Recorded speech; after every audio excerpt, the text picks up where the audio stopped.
करवा चौथ और गणेश जी की कथा एक ही वीडियो में सुनाऊंगी। पहले मैं सुनाऊंगी गणेश जी की कथा। गणेश जी की कथा इस प्रकार है। एक बुढ़िया थी, उसका एक बेटा और एक बहू थे। वे बहुत गरीब थे। बुढ़िया माई हर रोज गणेश जी की पूजा किया करती थी। गणेश जी बुढ़िया से कहते, बुढ़िया माई कुछ मांग ले। बुढ़िया कहती, मैं क्या मांगूं? तब गणेश जी बोले, अपने बेटे बहू से पूछ लेना। तो बुढ़िया माई अपने बेटे बहू से पूछने लगी। बेटा बोला, माँ धन मांग लेना, और बहू बोली, माँ पोता मांग लेना। बुढ़िया ने सोचा दोनों अपने मतलब की मांग रहे हैं, सो जाकर पड़ोसन से पूछूं। बुढ़िया जाकर पड़ोसन से बोली, गणेश जी मुझे कह रहे हैं कुछ मांग ले। तो पड़ोसन बोली, पगली क्यों तो तू धन मांगे, क्यों पोता मांगे? थोड़ी सी जिंदगी है, अपनी सुंदर काया मांग ले। अब बुढ़िया घर आकर सोचने लगी, बेटा बहू भी राजी हो, इसीलिए कुछ ऐसा मांगना चाहिए। दूसरे दिन गणेश जी आए और बोले, बुढ़िया माई कुछ मांग ले। तब बुढ़िया ने कहा, मुझे सुंदर काया दे, सोने के कटोरे में पोते को दूध पीता देखूं, अमर सुहाग दे, निरोगी काया दे, भाई दे, भतीजे दे, सारा परिवार दे, सुख दे और मोक्ष दे। गणेश जी ने कहा, बुढ़िया माई तुमने तो मुझे ठग लिया। अब गणेश जी बोले, बुढ़िया माई जैसा तुमने मांगा सब वैसा ही हो जाएगा। इतना कहकर गणेश जी अंतर ध्यान हो गए। जैसा गणेश जी महाराज ने बुढ़िया माई को दिया, वैसा सब किसी को देना, सबके घर में अंधन के भंडार भरना। अब मैं सुनाती हूँ करवा चौथ व्रत कथा। करवा चौथ व्रत कथा इस प्रकार है। एक साहूकार था, उसके 7 बेटे और एक बेटी थी। वह 7 भाइयों की प्यारी बहन थी। एक ही साथ बैठकर खाना खाते थे। एक दिन कार्तिक की चौथ आई तो उनकी बहन ने व्रत रखा। तब सारे भाई भोजन करने आए और अपनी बहन से बोले, आ बहन तू भी भोजन कर ले। तब उनकी माँ बोली, आज यह खाना नहीं खाएगी, इसका करवा चौथ का व्रत है, जब चांद निकलेगा तभी खाएगी।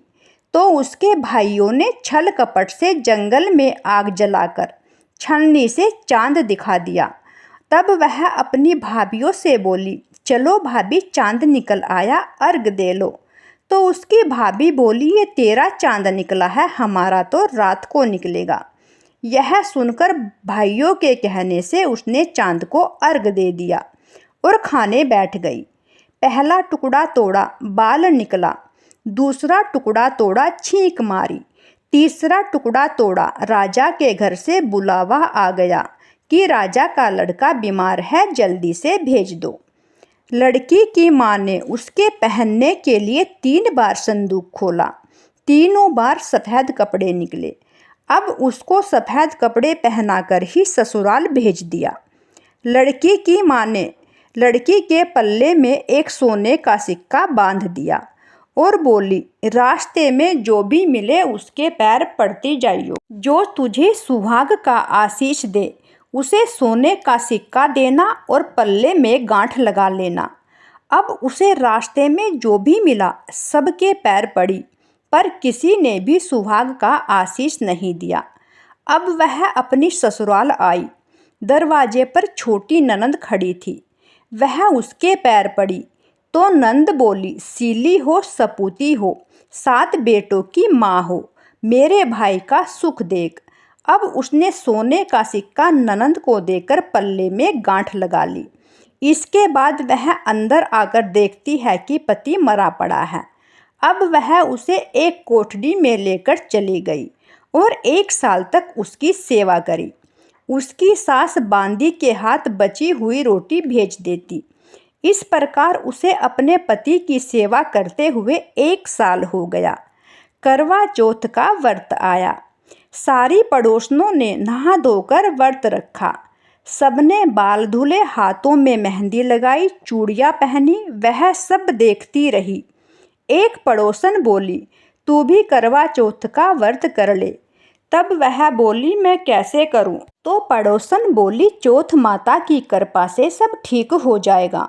उसके कहने से उसने भी करवा चौथ का व्रत रखा। थोड़ी देर बाद करवा बेचने वाली आई।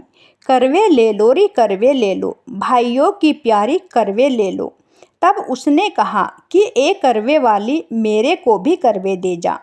तब करवे वाली कहने लगी, मेरी दूसरी बहन आएगी, वो तेरे को करवे देगी। तब दूसरी बहन आई, करवे ले लो री करवे ले लो, भाइयों की प्यारी करवे ले लो। फिर वह बोली कि ए करवे वाली, मेरे को भी करवे दे जा। फिर वह बोली, मेरी तीसरी बहन आएगी तो तेरे को करवे देगी। इस प्रकार 5 बहनें आकर चली गई। तब छठी बहन आई और बोली, करवे ले लो री करवे ले लो।